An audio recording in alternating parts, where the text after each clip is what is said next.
Welcome to another edition of Arizona Wildcats Insiders Podcast. My name is Troy Hutchison, your host, and we are officially here. It is game day, game 3 of the college football season for Arizona as the Wildcats take on the Kansas State Wildcats and a cat brawl out in the desert. Arizona has started the year with an impressive 2-0 start with wins over Hawaii 40-6 and a win over Weber State 48-3. Now, what's impressive about that is that Arizona hasn't allowed a touchdown yet this season. It is the first time Arizona has started off the year with no touchdowns allowed since the 2010 season when Mike Stoops and his Wildcats beat Toledo 41-2. Then they beat the Citadel 52-6. Impressive wins for the Wildcats back then, impressive wins for the Wildcats now. That 2010 season, Arizona climbed all the way up to number 9 in the country after starting out. After starting out the year 7-1, and then unfortunately injuries plagued them the second half of the year, and they lost in the Alamo Bowl. But it's an impressive time for the Wildcats, fixing the issues from last year thus far. Again, the competition level isn't high, so we still have to know what is the measure for Arizona.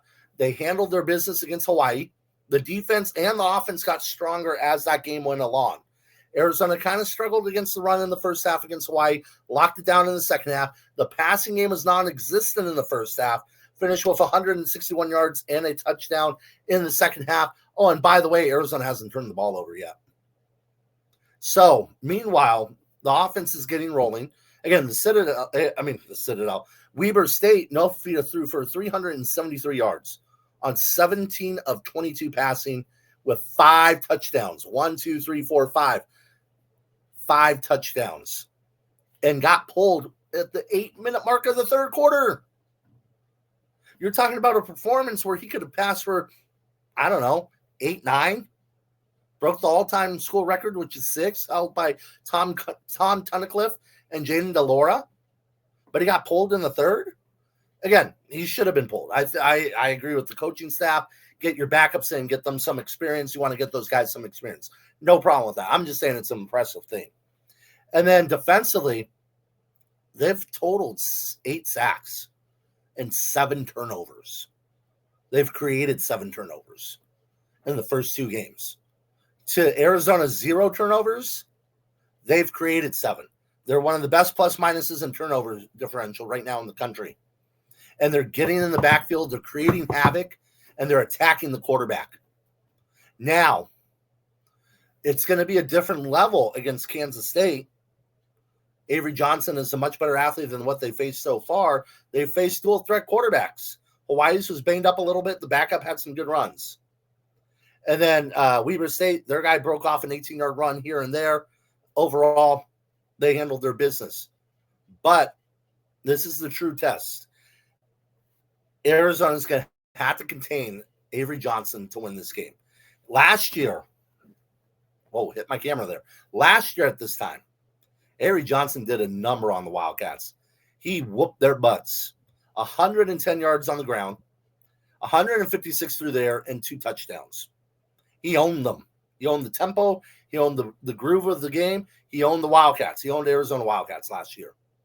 Now, that Kansas State team, though, very different from this season. Kansas State, unlike Arizona, has struggled to come out of the gates. They had to face Iowa State in Dublin to open up the year, a conference game, which I'm going to be honest, that's a tough situation. I hate that the conference makes them do that. I hate that a conference game is internationally played. I think that's terrible. It takes away a home game from the home team, and it's a tough environment. You're on the road internationally. You have to adjust to the time zone change, and you're counting it as a conference game. I think that's a terrible job by the conference. But they lost 24-21 to Iowa State. It's a pretty good football team. Then here's where the concerns come into play. You played North Dakota, not North Dakota State, not the Bison, the Fighting Hawks, North Dakota.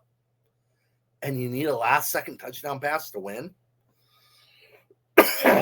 You really need a last-second touchdown pass against North Dakota, winning 38-35. You couldn't stop them. You struggled at home against North Dakota. That's worrisome. Then you fast forward the following week, Army. Again, Army lost to Charleston State. Army is a good football team, though. They're very tough, very physical. They've been one of the better service academy schools over the last 5 years. And what does Army do? Wishbone offense. Hello, Wishbone. And they dominated the tempo. They dominated the time of possession. They controlled the clock, and they just grinded it out against Kansas State on the road, beating the Wildcats 24-21. The second half, Kansas State had 3 minutes of total possession. 3 minutes. Army controlled the clock. They controlled the game. They won the game.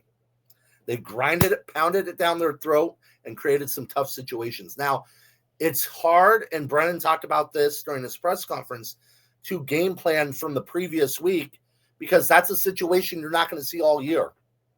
Kansas State isn't going to play that same defense because nobody's going to run the wishbone. You have to specialize your defense for games like that. So you can't really use anything defensively that Kansas State did for this game Friday night. You can't do it. What you take from, in my opinion, is the Iowa State game. That's the blueprint. Iowa State game, and a little bit from the North Dakota game too. That's the blueprint to success for Arizona. But again, I think some of the keys entering this game, you gotta lay off the penalties. Arizona's had 18 penalties in 2 games, and a lot of it has come with holding, not only on the offensive line, but also with the receiving core as well in the run game and screen game as well. You got to lay those off. You can't have holding. Danny Gonzalez talked about cutting that down. Brennan talked about cutting it down, and Seth Day really did. That's a major emphasis this week for Arizona as they get ready for Friday night's game. Number 2, you have to stay in positive situations. You can't have a second and 12, second and 13, second and 9. You have to be ahead of schedule or on schedule. Create those 2nd and 6 situations. Create those 3rd and 4 or less. Be in the manageable situation. Stay on time. Stay on track. Arizona has to do that. And number 3, start off fast. Well, we'll get to one more, but start off fast. You don't want a slow start. You want to go out, score, hopefully get a turnover or get a stop and put up some points. You want to be in control of this game. If you have to play from behind and you allow Kansas State and Avery Johnson to control the tempo, you're going to be in big trouble. Number 4, the dual threat quarterback. We've talked about it. You got to stop Avery Johnson. You have to make him pass. You have to put him into passing situations. I think Dalton Johnson's going to be huge in this game. He did not play last year. Genesis Smith is going to be massive. And I look at Chase Kennedy and Riley Wilson. Those 4 options, I think they're going to spy him.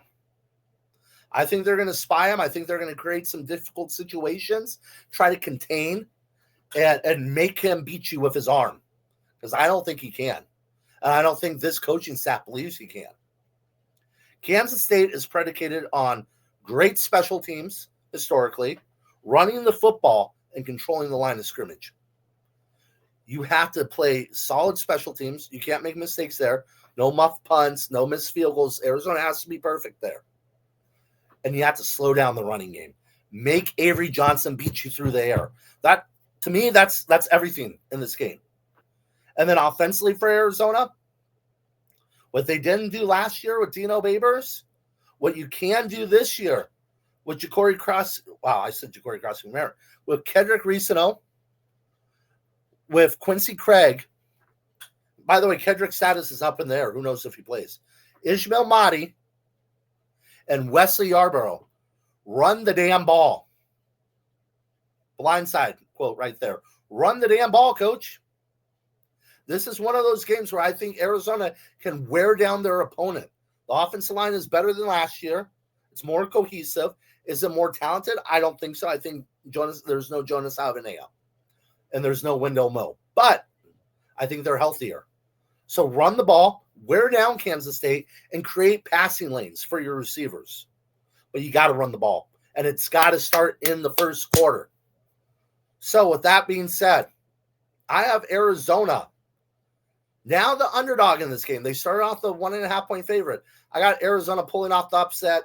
Give me the Arizona Wildcats 31-17 over Kansas State, a double-digit point victory for Arizona, and maybe, just maybe, that puts them into the AP Top 25. But again, we'll have more coverage on game day, so be sure to check us out, Arizona Wildcats on SI, our Twitter account at Arizona Wildcats on SI, or follow me, Troy Hutchison, at THutch1995, and we'll see you next time.